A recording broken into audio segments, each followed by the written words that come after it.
There are really 6 phases of care, the way I see it. Pre-diagnostic. It's what I'm doing with my wife right now. She says, Bill, do what I say.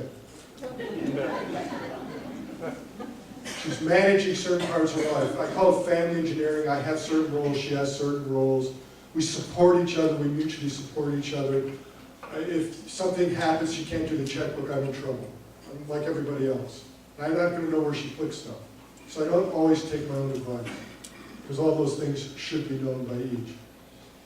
If we get something like Alzheimer's disease, at some point we get concerned because we think, well, that's not just a senior moment.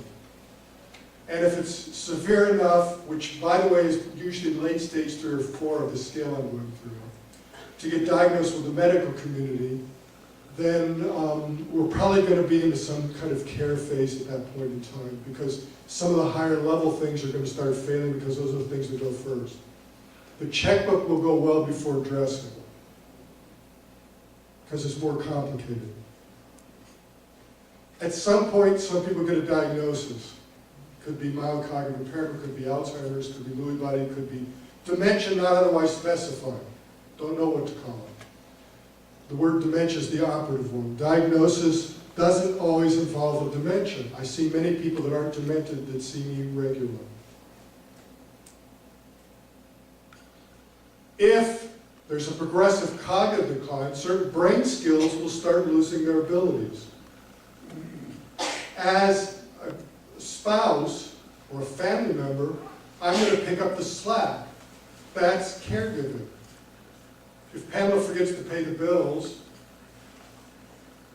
I'm going to start paying the bills. If I forget to pay the bills that I do, she's going to start covering my backside. That's caregiving on a very subtle level. It's not the same thing as all the repetitiveness and all that, it's more severe, but there's very subtle things.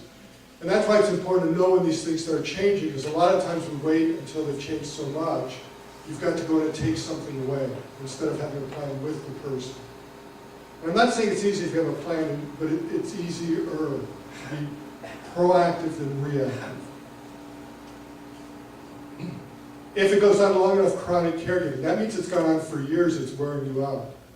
You may or may not know it. And the role changes will be progressive, if it's a progressive disorder, because more, it's like a spreading loss of brain power. It'll start somewhere, it'll spread to other circuits. The more circuits it spread to, the less the person can do. If my wife gets a broken arm, the good news is it will get fixed. But I'm going to be a caregiver until her arm is fixed, because we're a team. That's all caregiving is. At some point, if the changes are severe enough, and if you as a caregiver become too overwhelmed, it's good to consider alternative living situations. And there's a lot of ifs, and there are different thresholds for different people. Not everyone's going to make the decision the same. Not everyone is going to place, and if you look at some of your friends, you go, why haven't they done it already? And then other people, why did they do it already? There's all kinds of arguments for every case that I can imagine. And if a person lives in the really late stage of these progressive neurologic disorders, including Parkinson's disease, there's end-of-life issues. At that point, what I usually do is try and get hospice involved. And what I mean by late stage is, it's so progressed that most things have shut down.